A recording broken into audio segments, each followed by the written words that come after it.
প্রিয় শিক্ষার্থী ভাই বোনেরা, আসসালামু আলাইকুম। অনার্স কোচিং সেন্টার এর অনলাইন ক্লাসে আপনাদের স্বাগত জানাচ্ছি। বিবিএ অনার্স পার্ট 1 এর হিসাব বিজ্ঞান ক্লাস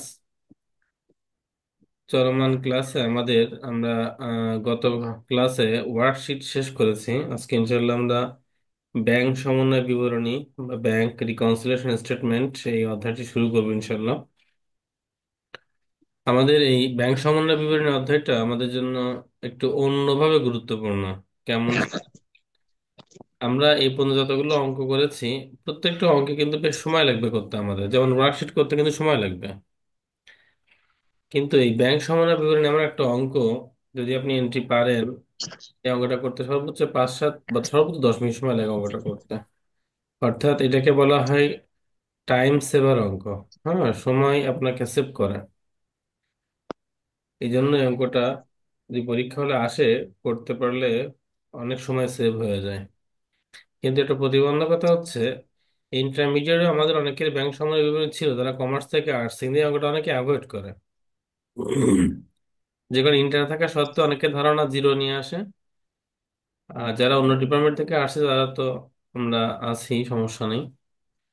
তো যাই হোক, আমরা এই অধ্যায়টা গুরুত্ব সহকারে করবো ইনশাল্লাহ। এবং মোটামুটি প্রত্যেক বছরই পার্ট বি হোক বা পার্ট সি হোক, যে কোনো একটা জায়গায় কিন্তু ব্যাংক সমন্বয় থেকে একটা অঙ্ক থাকে। তাহলে চলুন আমরা আলোচনা শুরু করি ব্যাংক সমন্বয় বিবরণী। প্রথম প্রশ্ন হচ্ছে যে ব্যাংক সমন্বয় বিবরণী অঙ্কটা আসলে কি। ব্যাংক সমন্বয় বিবরণী অঙ্কটা কি আসলে, এটা আমাদের জানতে হবে।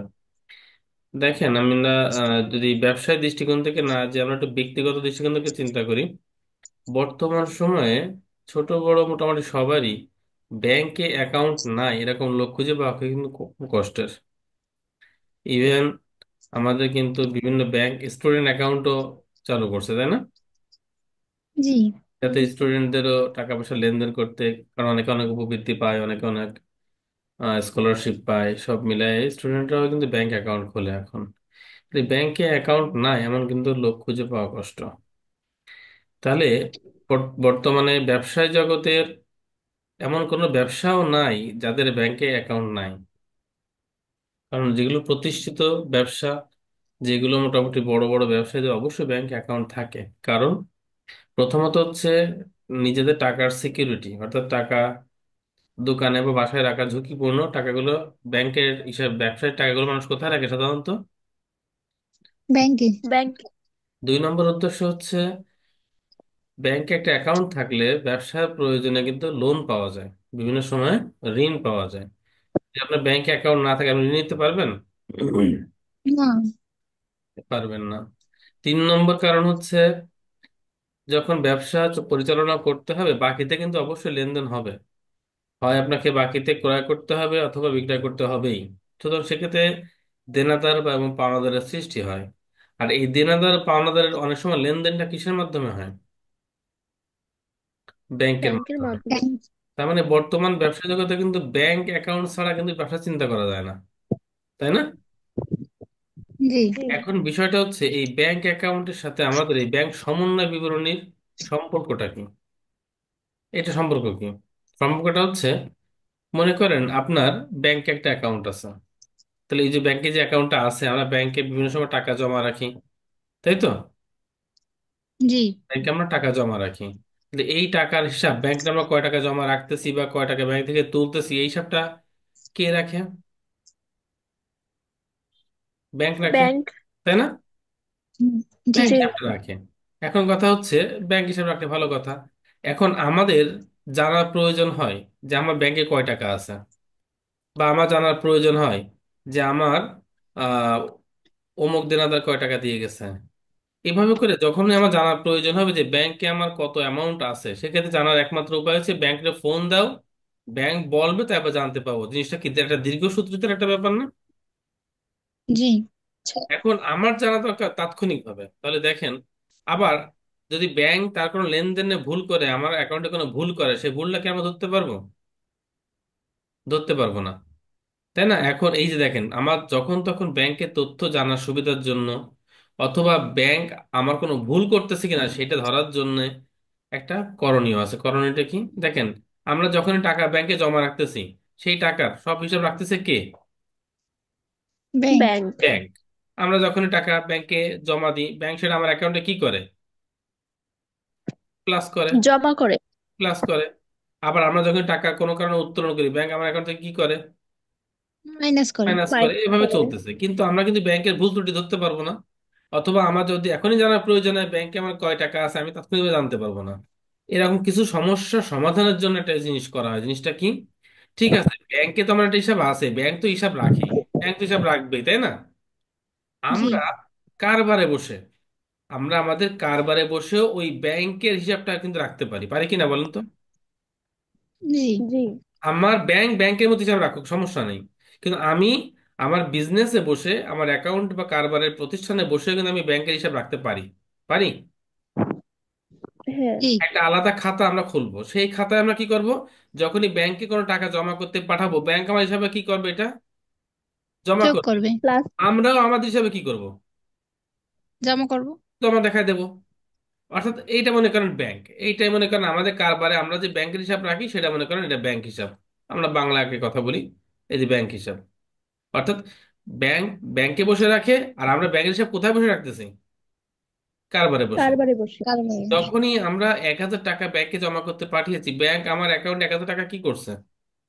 যোগ করছে। আমিও আমার হিসাবে ব্যাংকে কত টাকা জমা দেখাইছি। 1,000 টাকা। ওকে। আমরা কোনো পাওনাদারকে হয়তো চেকের মাধ্যমে 700 টাকা পেমেন্ট করছি, ব্যাংক আমার অ্যাকাউন্ট থেকে 700 টাকা কি করছে? মাইনাস মাইনাস করছে। করছে। আমরা আমাদের হিসাবে 700 টাকা কি করে দেবো? Minus minus. করছি।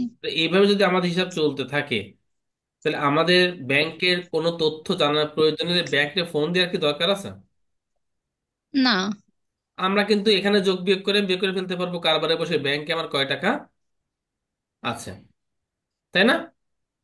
জি। এখন কথা হচ্ছে, এইভাবে যদি হিসাব চলতে থাকে, একটা নির্দিষ্ট সময় পরে, মনে করেন 1 মাস বা 6 মাস বা 1 বছর পরে, দুটো ব্যালেন্স কি এক হবে না ভিন্ন হবে? এক হবে। একই হবে। হবে।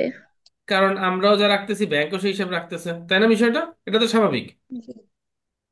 আমরা এই আমাদের যে হিসাবটা আমরা রাখছি কারবারে বসে, এটা একটা নাম দিতে পারি। ব্যাংক যে হিসাবটা রাখে ব্যাংকে বসে, তাকে বলে পাসবুক। তাকে কি বুক বলে? পাসবুক। পাসবুক। পাসবুক। পাসবুক। আর আমরা কারবারে বসে ব্যাংকে যে হিসাবটা রাখি সেটাকে বলে ক্যাশ বুক। ক্যাশ বুক। তাহলে ক্যাশ বুকটা মেনটেন করে কারা? কারবার। হুম। কারবার। আর পাসবুক মেনটেন করে কারা? ব্যাংক। ব্যাংক। ব্যাংক।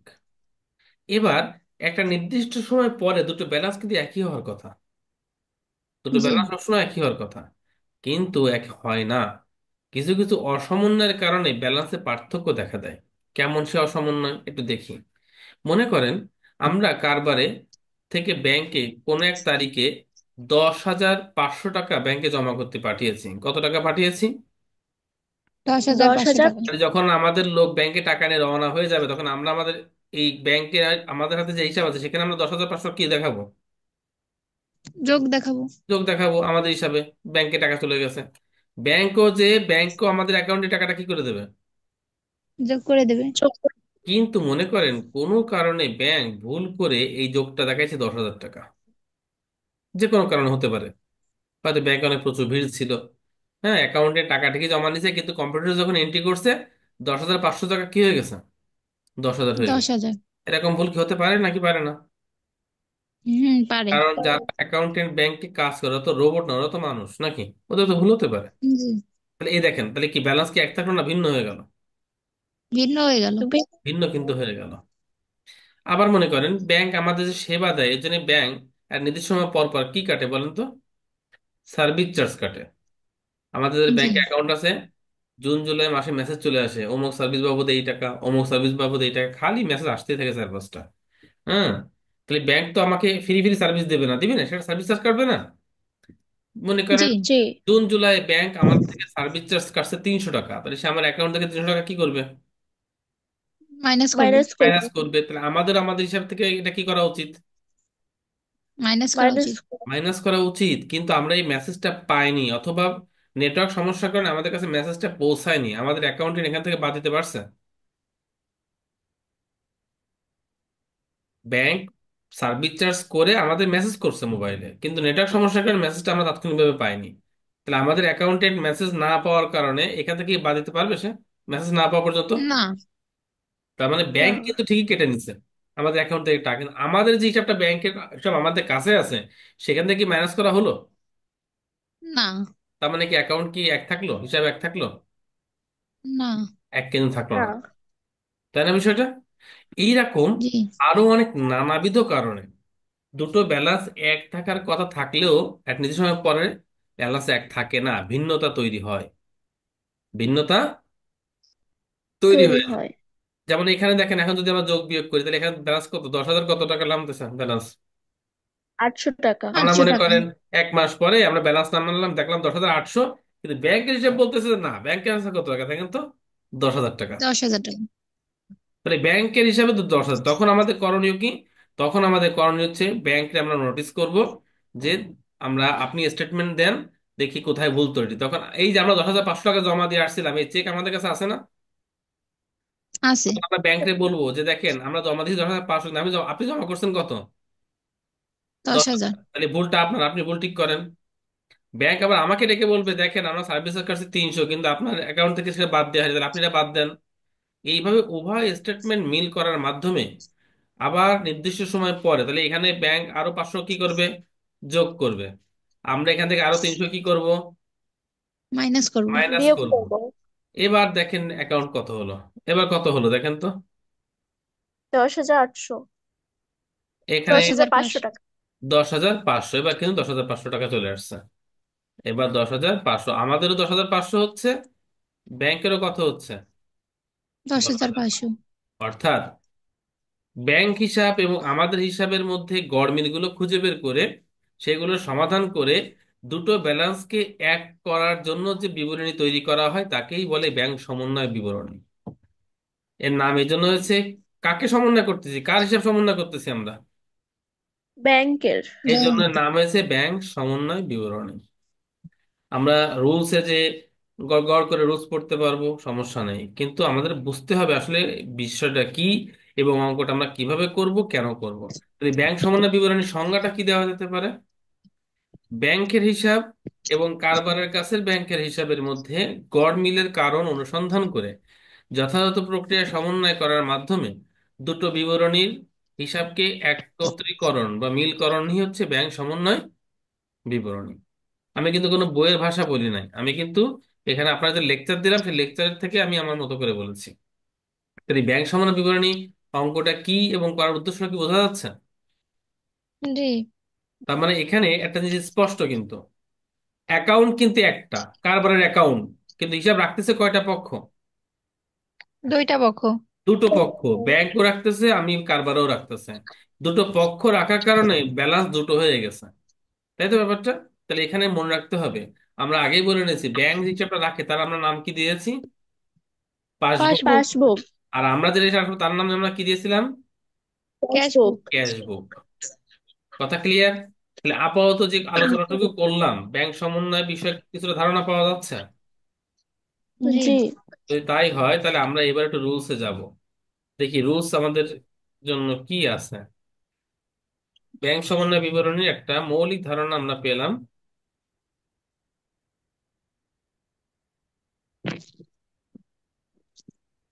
ওকে, এই অধ্যায় থেকে কিছু গুরুত্বপূর্ণ থিওরি আপনারা একটু পড়ে নেবেন বই থেকে, মূল বই থেকে। ব্যাংক সমন্বয় বিবরণী তৈরি করার উদ্দেশ্য, নগদান বই, পাস বই। এই নগদান বইটা হচ্ছে আমরা যেটা মেনটেন করি, ওই যে ক্যাশ বুক, ঠিক আছে? আর পাস বই মানে কারা মেনটেন জি। করে এটা, ব্যাংক। ব্যাংক। এই দুটো বইয়ের মধ্যে পার্থক্য ব্যাংক। কি? এই দুটো বইয়ের মূল মূল পার্থক্য কি? মূল পার্থক্য হচ্ছে পাস বই নিয়ন্ত্রিত হয় কাদের দ্বারা, ব্যাংকের দ্বারা। ব্যাংক ব্যাংকের দ্বারা। কর্তৃপক্ষ দ্বারা। নগদান বই নিয়ন্ত্রিত হয় কারবার দ্বারা, তাই তো? কারবার।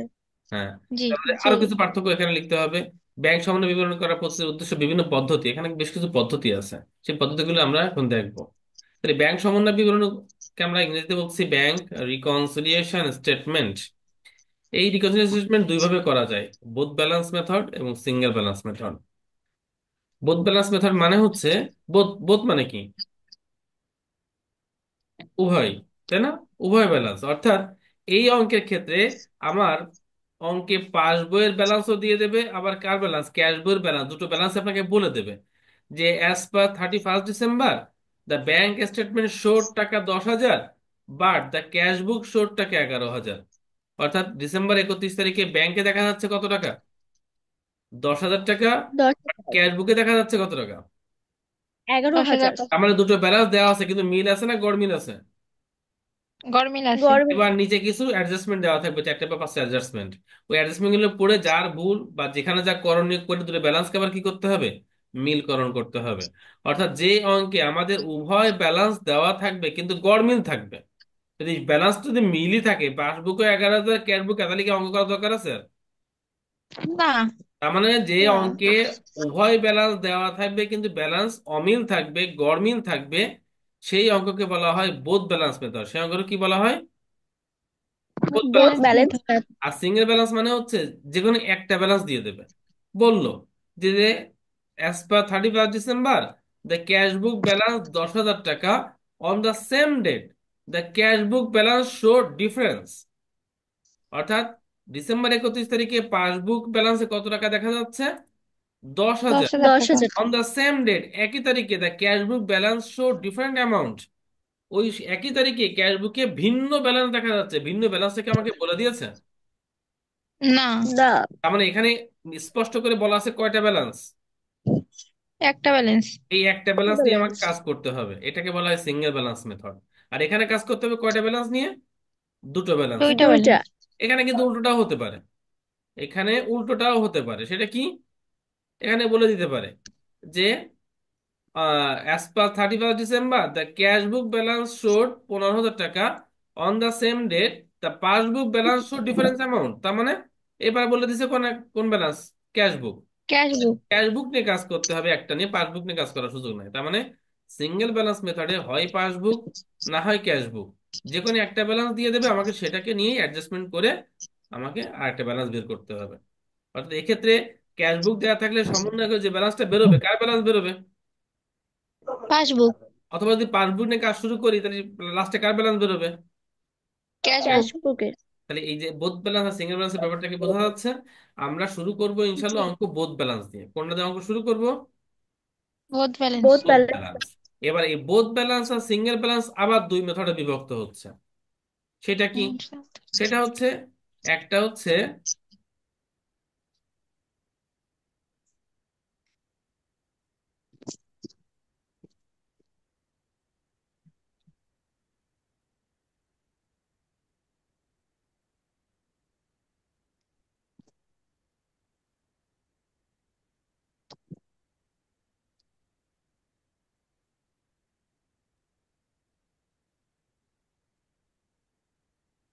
Normal balance, overdraft balance.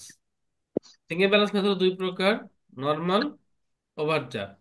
Normal আর ওভারড্রাফটটা কি, মনে করেন আপনার কারবারের অ্যাকাউন্ট আছে, অ্যাকাউন্টে আপনার 10,000 টাকা আছে। এই 10,000 টাকা এটা একটা স্বাভাবিক ব্যালেন্স। অর্থাৎ যখন আপনার ব্যাংকে ব্যালেন্স প্লাস ফিগারে থাকবে সেটাকে বলা হয় নর্মাল ব্যালেন্স। ব্যাংকে ব্যালেন্স আবার মাইনাস ফিগার হয় নাকি, ব্যাংকে ব্যালেন্স কি মাইনাস ফিগার হয়, জানেন এটা? না। হ্যাঁ হয় হয়। না মনে হয়। কিভাবে হয়, মনে করেন ব্যাংকে আপনার অ্যাকাউন্টে কারো মাইক্রোফোন আবারও ই হয়ে গেছে। জহিরুল ইসলাম রাব্বি ভাইয়া, আপনি আপনার মাইক্রোফোনটা লাউড ছিল। Okay fine. ওভারড্রাফট ব্যাপারটা বোঝাচ্ছি, নর্মাল ব্যালেন্স তো বুঝতে পেরেছি নাকি, যে আমার ব্যাংকে জি। আমার ব্যাংকে 10 লক্ষ টাকা আছে, ওইটা নিয়ে আমার অঙ্ক আসতে পারে, সে নিয়ে কাজ করতে পারে। ওভারড্রাফটটা হচ্ছে আপনার ব্যাংকে 10 লাখ টাকা আছে ডিপোজিট করা আপনার কারবারের অ্যাকাউন্টে, কিন্তু আপনার এখন 15 লাখ টাকা, 20 লাখ টাকা একটা লোন দরকার। তাহলে আপনি ব্যাংক থেকে যদি 15 টাকা লোন গ্রহণ করেন, তাহলে আপনার জমা আছে ব্যাংকে 10 লাখ, আপনি ওভার লোন করছেন কত, 15 টাকা।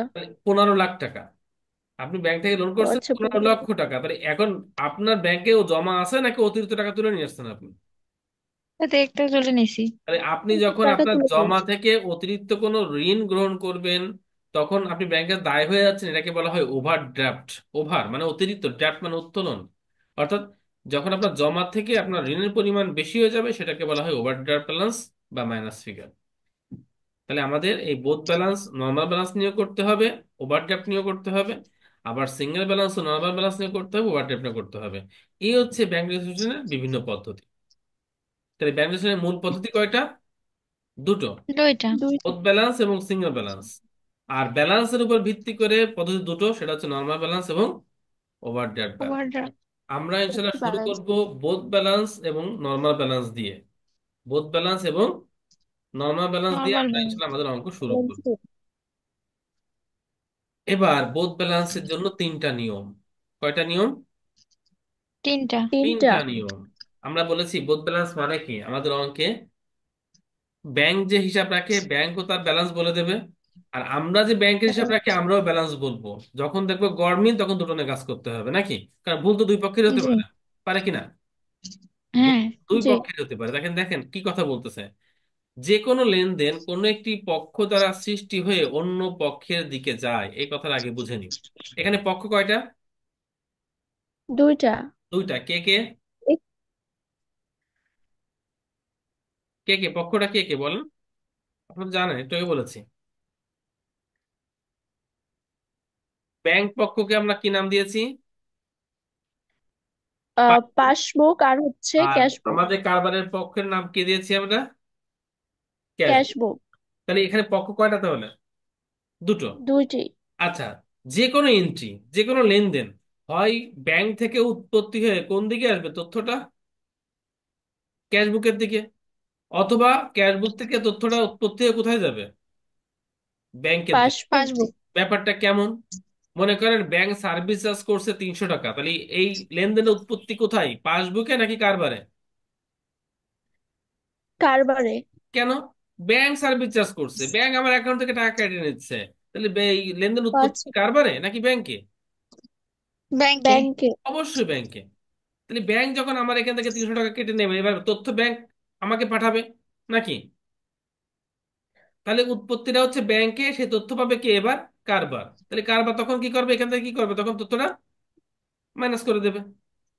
এবার মনে করবে। করেন আমরা ব্যাংকে 10,000 টাকা জমা করতে পাঠাবো, আমরা কারবার থেকে ব্যাংকে 10,000 টাকা জমা করতে পাঠাবো, তাহলে লেনদেন উৎপত্তি হচ্ছে কোথায়, কারবারে নাকি ব্যাংকে? ক্যাশে। কারবারে। নিঃসন্দেহে কারবারে, মানে ক্যাশে। তাহলে আগে জমা হবে কোথায়? আগে কোথায় জমা কারবারে। হবে? আগে কারবারে। জমা হবে ক্যাশ বুকে, তারপর তথ্য যাবে কোথায়? পাসবুকে। পাসবুকে। তখন পাসবুকে জমা হবে। তার মানে ওই লাইনটার মানেটা কি বুঝতে পারতেছেন? মানেটা আবার জি। পড়েন। যে কোনো লেনদেন কোনো একটি পক্ষ দ্বারা সৃষ্টি হয়, কোনো একটি পক্ষ দ্বারা, কিন্তু এমন কোনো লেনদেন আছে যে দুই দুই পাশে একসাথে তৈরি হবে? সম্ভব এটা? না। কোন না। লেনদেন সম্ভব না। না। অর্থাৎ যে কোনো একদিকে তৈরি হয়ে অন্যদিকে যাবে, এটাই নিয়ম। তাহলে এক পক্ষ দ্বারা সৃষ্টি হয়ে অন্য পক্ষের দিকে যায়, এই কথাটা কি বোঝা গেল লাইনটা? জি। জি। এক্ষেত্রে মনে রাখতে হবে, যে পক্ষ দ্বারা লেনদেন সৃষ্টি হবে, লেনদেনটি সেই পক্ষ দ্বারা রেকর্ড হয়েছে ধরে নিয়ে অন্য পক্ষে রেকর্ড করতে হবে। তার মানে কি, আমাকে একটা এন্ট্রি দিছে মনে করেন, ব্যাংক সার্ভিস চার্জ টাকা 300, এখানে কোথায় রেকর্ড হয়েছে কোথায় রেকর্ড হয়নি এমন কোনো তথ্য কি দেওয়া আছে? না। খালি বলেছে ব্যাংক সার্ভিস চার্জ টাকা 300, ব্যাংক চার্জ করেছে 300 টাকা। ব্যাংক রেকর্ড করেছে কিনা, ক্যাশ বুকে রেকর্ড হলো কিনা, কোনো কথা কি বলা আছে? না। জি না। অর্থাৎ কিছু কিছু এন্ট্রি আমার সামনে আসবে, কোথায় রেকর্ড কোথায় আনরেকর্ড কিছু বলা থাকবে না, তখন আপনাকে বুঝতে হবে এই এন্ট্রিটার উৎপত্তি স্থল কোথায়, ব্যাংকে নাকি ক্যাশে। যেখানে উৎপত্তি স্থল সেখানে রেকর্ড হয়েছে, এই দেখেন কথাটা কি বলেছে, যে পক্ষ দ্বারা লেনদেন সৃষ্টি হবে, লেনদেনটি সেই পক্ষ দ্বারা রেকর্ড হয়েছে ধরে নিয়ে অন্য পক্ষে রেকর্ড করতে হবে। এই যে ব্যাংক 300 টাকা সার্ভিস চার্জ করলো, তাহলে আমরা ধরে নেবো এটা ব্যাংক অলরেডি কি করে দিয়েছে, কি করে দিয়েছে অলরেডি, মাইনাস করে দিই। মাইনাস করে দিয়েছে ধরে নিয়ে। এখন আমাদের মাইনাস করতে হবে কোন জায়গা থেকে? ক্যাশ ফেসবুক থেকে। থেকে। আবার আমরা 10,000 টাকা, মনে করেন আমাদের একটা এন্ট্রি আসলো, ডিপোজিট টাকা 10,000, ডিপোজিট মানে জমা করা হচ্ছে 10,000 টাকা, তা জমাটা করবে কি আমার অ্যাকাউন্টে, আমরা স্যার আর কেউ জমা করবে? না। জি না। তার মানে ধরে নিতে হবে এই লেনদেনটা কোথায় রেকর্ড হয়ে গেছে, ক্যাশে। ফেসবুকে। ক্যাশে রেকর্ড হয়ে গেছে। তাহলে এখন রেকর্ড হবে কোথায়? পাশে। পাসবুকে। আর এই যে কথাটা আমরা বললাম, এই কথাটা কি বোঝা যাচ্ছে? কারণ এই কথা দ্বারা কিন্তু অনেক এন্ট্রি আপনাকে সমাধান করতে হবে। প্রত্যেকটা এন্ট্রি কোনো না কোনো পক্ষ দ্বারা তৈরি হয় এবং অপরদিকে তথ্যটা যায়। সেক্ষেত্রে যে পক্ষ এন্ট্রি তৈরি হলো সেখানে রেকর্ড ধরে নিয়ে অপোজিট পাশে এখন সেটাকে রেকর্ড করতে হবে। কথাটা কি বোঝা গেল? জি। জি। কোনো সমস্যা বুঝতে? না। ওকে ফাইন, এবার যাচ্ছি আমরা পরবর্তী রুলসে, দেখি পরবর্তী রুলসটা কি আছে।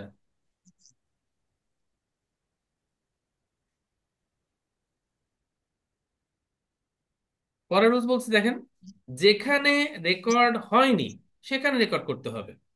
আমরা তো জানি এখানে আমাদের ব্যালেন্স কয়টা, ব্যালেন্স কয়টা? দুইটা। দুটো সংখ্যা, একটা হচ্ছে পাস আর একটা হচ্ছে কি, ক্যাশ। ক্যাশ। তাহলে আমি যদি বুঝতে পারি একটা এন্ট্রি পাসবুকে প্লাস হয়ে গেছে, তাহলে এখন প্লাস করবো কোথায়? ক্যাশে। ক্যাশে। যদি আমি বুঝি একটা এন্ট্রি ক্যাশে মাইনাস হয়ে গেছে, এখন মাইনাস করবো কোথায়? পাশে। স্বাভাবিক, কারণ দুটো ব্যালেন্স তো যখন এক করতে হবে তখন এইখানে যেটা হয়ে গেছে সেটা এখন এখানে করতে হবে, অথবা এখানে যেটা হয়ে গেছে সেটা এখন এখানে করতে হবে। এছাড়া কি দুটো ব্যালেন্স এক করা যাবে? না। এই জন্য দ্বিতীয় কথা কি বলছে, যেখানে রেকর্ড হয়নি সেখানে রেকর্ড করতে হবে। কথা ক্লিয়ার? জি। জি। আচ্ছা, লাস্ট কথা কি বলতেছে দেখেন, যার ভুল তাকে ঠিক করতে হবে। কথাটা কিন্তু সহজ।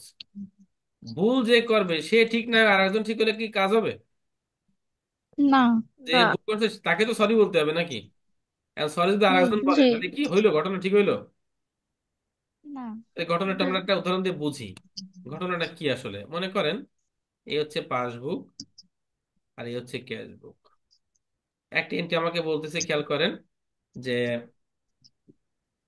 ডিপোজিট টাকা 1500 বাই ক্যাশ। ডিপোজিট টাকা 1500 বাই ক্যাশ, অর্থাৎ নগদ টাকা জমা হচ্ছে কত টাকা? দশ 1500 হাজার টাকা। টাকা বাট উপরে। ইরোনিয়াসলি বা রংলি রেকর্ডেড বাই পাস টাকা 1000, কিন্তু পাসবুকে ভুল করে রেকর্ড হয়ে গেছে 1000 টাকা। তাহলে ভুলটা কার? পাসবুকের। পাসবুকের। আবারও বলছি, ক্যাশ ডিপোজিট টাকা 1500, তার মানে আমরা ক্যাশ যখন 1500 জমা করব, তাহলে ঘটনার উৎপত্তি হচ্ছে কোন দিকে? ক্যাশ বুকে। তার মানে অবশ্যই আমরা ক্যাশবুকে অবশ্যই আমরা এটা ক্যাশ বুকে কি করে দিয়েছি? জমা করেছি। রেকর্ড করে দিয়েছি। এবার বলতেছে হুম। রংলি রেকর্ডেড বাই পাস, মানে পাসবুকে রেকর্ড হয়েছে কিন্তু রংলি মানে কি, ভুল করে ভুল হয়েছে। এটা রেকর্ড হয়ে গেছে বাই টাকা 1000। ব্যাংক ভুল করে এটা কত টাকা রেকর্ড করে ফেলছে? 1,000 টাকা। 1000 তাহলে টাকা ভুলটা কার? পাসবুকের। পাসবুকের। তাহলে এইখানে দেখেন ডিফারেন্সটা কি, 500। তাহলে ঠিক করতে গেলে পাসবুক এখন কি করবে?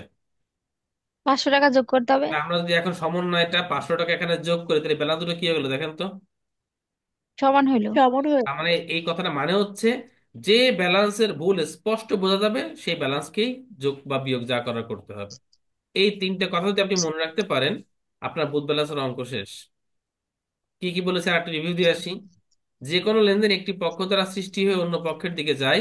এক্ষেত্রে মনে রাখতে হবে যে পক্ষ দ্বারা লেনদেন সৃষ্টি হবে, লেনদেনটি সেই পক্ষ দ্বারা রেকর্ড হয়েছে ধরে নিয়ে অন্য পক্ষে রেকর্ড করতে হবে। যেখানে রেকর্ড হয়নি সেখানে রেকর্ড করতে হবে, আর যার ভুল তাকে ঠিক করতে হবে। ব্যাস, এখন বলেন, মোটামুটি একটা আলোচনা সারলাম। এবার এই আলোচনার প্রেক্ষাপটে আমরা ছোট্ট একটা অঙ্ক একটু আমরা এখানে দেখব, দেখি আমরা কতটুকু কি বুঝলাম, ঠিক আছে? আচ্ছা। আচ্ছা।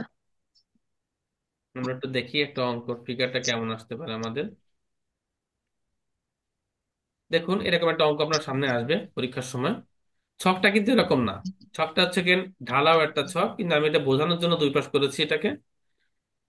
Problem, mister B limited has balance as per. দেখেন মিস্টার বি লিমিটেডের একটা ব্যালেন্স পাওয়া গেছে অ্যাজ পার কোন বুক? ক্যাশবুক। তার ক্যাশবুক। মানে এটা কি ব্যাংকের না কারবারের? ব্যাংকের। কারবারে। ব্যাংকের বললেন কে? কারবার।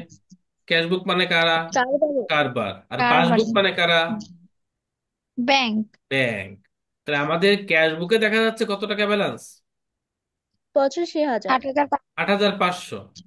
কিন্তু ও ওই আচ্ছা। একই তারিখে পাসবুক অনুযায়ী দেখা যাচ্ছে কত টাকা ব্যালেন্স? 9,700 টাকা। 1 জানুয়ারি 31, 2020, মানে 1 মাস পর পর আমরা হিসাব মিলাই। 1 মাস পরে জানুয়ারি 31 দেখা যাচ্ছে ব্যাংক বলতেছে আপনার অ্যাকাউন্টে 9700 আছে, আমাদের অ্যাকাউন্টেন্ট বলতেছে না, আমার হিসাবে বলতেছে 8500 আছে। গড়মিল তো বেঁধে গেল। তাহলে এখন এই গড়মিল নিয়ে আমাদের, এই যে নিচে the following information is available for the month, ওই মাসে কিছু অ্যাভেলেবেল তথ্য নিচে দেওয়া আছে। রিকোয়ার্ডে বলা আছে prepare a bank reconciliation statement, একটা ব্যাংক সমন্বয় বিবরণী তৈরি করো। তাহলে আমাদের কিন্তু তিনটে কথা মাথায় রাখতে হবে।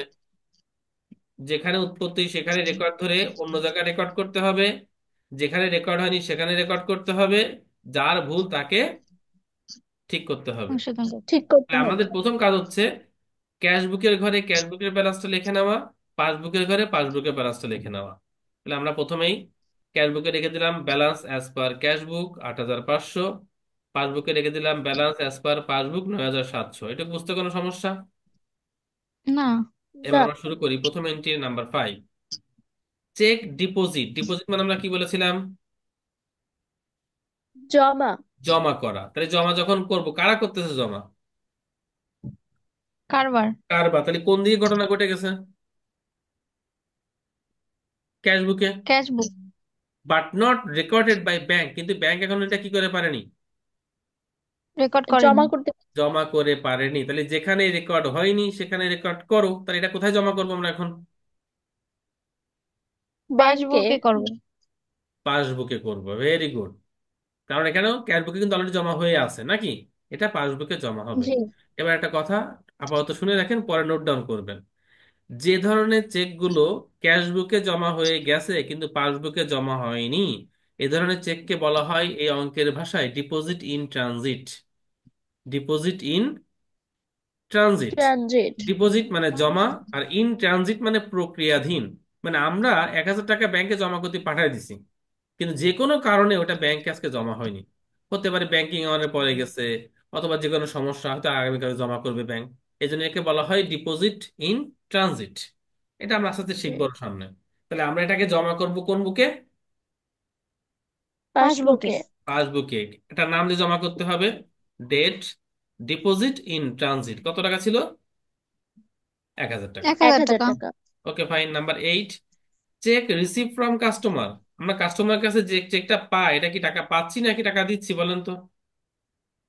পাচ্ছি। টাকা টাকা পাচ্ছে। পাচ্ছি। যখন টাকা পাবো তখন আমরা ক্যাশ বুকেও জমা করব।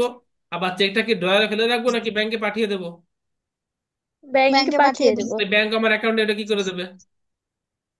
যোগ করে দেবে। যোগ যোগ করে দেবে। করে দিবে। ঘটনা কি করছে দেখি এবার। তাহলে আমরা যখন কাস্টমার কাছে চেকটা পাইছি তখন আমরা কি করছি? প্রথমে চেকটা পেয়ে বলেন তো কোথায় যোগ করে দিছি? ক্যাশে। ক্যাশ বুকে অবশ্যই জমা ক্যাশে যোগ করছি। করছি, কারণ আমাদের তো ধারণা আমি চেক পাওয়া মানে কি টাকা পেয়ে গেছি। আমরা ক্যাশ বুকে জমা করে ব্যাংকে পাঠাবো, ব্যাংক আমার অ্যাকাউন্টে জমা করে দেবে, ঝামেলা শেষ নাকি? জি। জি। কিন্তু but not sufficient fund at bank, কিন্তু যে কাস্টমার আমাকে চেক দিছে ওর অ্যাকাউন্টে টাকাই নাই। ও হয়তো জানতো না। ও হয়তো জানতো না, হয় না অনেক সময় এরকম। হুম। তাহলে আমরা তো অলরেডি যোগ করে দিছি, কিন্তু ব্যাংকে এটা যোগ করবে? না। কারণ ওর অ্যাকাউন্টে টাকাই না, তাই ব্যাংক আমার অ্যাকাউন্টে পাঠাবে কি করে ও? তখন ব্যাংক আমাকে নোটিশ পাঠাবে যে সাফিসিয়েন্ট ফান্ড নাই। তাহলে একে সংক্ষেপে বলে NSF চেক। কি চেক বলে? NS NSF, not sufficient fund cheque. তাহলে আমরা তো অলরেডি কোথায় যোগ করে দিয়েছি বলেন তো? কোথায় যোগ করে দিয়েছি? ক্যাশ বুকে যোগ ক্যাশে। করে দিছি। কিন্তু ব্যাংক কিন্তু জমা করবে না। তাহলে ঠিক করতে গেলে ক্যাশবুক থেকে কি করতে হবে? বিয়োগ করতে হবে। মাইনাস অবশ্যই করতে মাইনাস হবে। করতে হবে। তাই মনে রাখতে হবে সাফিসিয়েন্ট ফান্ড চেক আসা মানেই ক্যাশবুক থেকে কি করতে হয় সেটা বিয়োগ করতে হয়। মাইনাস করতে হয়। কি নামে মাইনাস করব? NSF। NSF। NSF মানে নট সাফিসিয়েন্ট ফান্ড। ঠিক আছে, মাইনাস। জি। Okay number 13, paid to payable. Payable মানে কি? বকেয়া। পাওনাদার। পেয়াবেল মানে হুম। পাওনাদার। তাহলে আমরা পাওনা দাও। তাকে পেমেন্ট করতেছি, তাহলে পেমেন্ট যদি করি ক্যাশ থেকে কি হবে? চলে যাবে। আহ, মাইনাস হবে। চলে যাবে। ওই চেকটা ব্যাংকে গেলে ব্যাংক আমার অ্যাকাউন্ট থেকে কি করে দেবে? মাইনাস করে মাইনাস দেবে। করে দিবে। মাইনাস করে লোককে টাকা দিয়ে দেবে, ঝামেলা শেষ। তাই না? তাহলে আমরা যখন জি। চেকটা দিয়েছি পাওনাদারকে তখন অবশ্যই আমরা ক্যাশ থেকে কি করে দিয়েছি অলরেডি? মাইনাস করে দিছি। But not yet paid by bank, কিন্তু ব্যাংক এখন পেড করে পারে নাই। হতে পারে ওই পাওনাদার হয়তো আজকে ব্যাংকিং আমার পরে গেছে, ব্যাংক হচ্ছে আজকে আর ভাই হবে না, কালকে আসেন। আবার আজকে জানুয়ারি কয় তারিখ হয়ে গেছে? 31। 13 তারিখ। আজকে হুম। জানুয়ারির 31 তারিখ। তাহলে আমরা তো ক্যাশ থেকে ঠিকই বাদ দিয়ে ক্লোজ করে দিছি, কিন্তু ব্যাংকে আজকে বাদ দিতে পারছে? না। ব্যাংক কিন্তু না। বাদ দিতে পারে নাই। তাহলে এখন আমাদের ক্যাশ থেকে বাদ দেওয়াটা কিন্তু ভুল না। ও তো ঠিকই কালকে টাকা তুলে নেবে ব্যাংক থেকে, টাকা তুলে নেবে না? হ্যাঁ, জি। তাহলে এখন আমাদের মনে রাখতে হবে যে চেক ক্যাশ থেকে বাদ হয়ে গেছে কিন্তু ব্যাংক থেকে এখনো বাদ হয়নি তবে হবে, এই ধরনের চেককে বলা হয় আউটস্ট্যান্ডিং বা বকেয়া চেক। কারণ ওটা এখনো বাদ হয়ে পারেনি, এই ধরনের চেক পাসবুক থেকে কি করে দিতে হবে? বিয়ে করতে হবে। অবশ্যই বিয়োগ করে দিতে হবে, কারণ ও ঠিকই কালকে বা পরশুদিন টাকা তুলে নেবেই, এমন না যে ও টাকা না নিয়ে থাকবে। এই জন্য ওটা ক্যাশ বুকে যোগ করার কোনো সুযোগ নেই। তাহলে যে চেক ক্যাশ থেকে বাদ হয়েছে কিন্তু ব্যাংক থেকে এখনো বাদ হয়নি, এ ধরনের চেককে আউটস্ট্যান্ডিং নামে পাসবুক থেকে কি করতে হবে? মাইনাস করে দিতে হবে। বিয়ে করতে হবে। একটু দ্রুত এগোবো কারণ 1.5 মিনিট সময় আছে। Number 17, wrongly charge by bank. Bank charge করছে মানে কেটে নিছে, চার্জ করা মানে কি করা?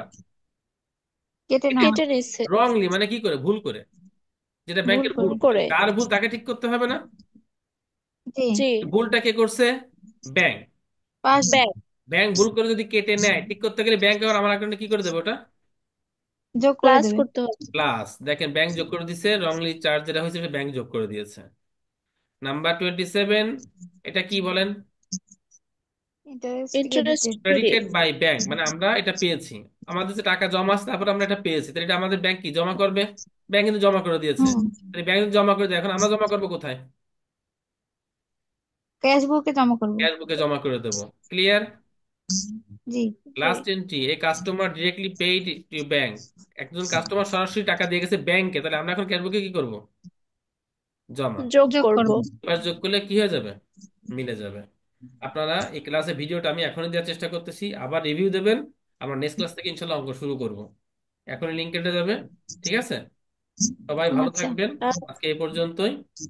আর অবশ্যই কিন্তু আপনারা এই ক্লাসটা আমি রিভিউ দিলে আপনারা অবশ্যই একটু দেখবেন প্লিজ। ঠিক আছে? আচ্ছা।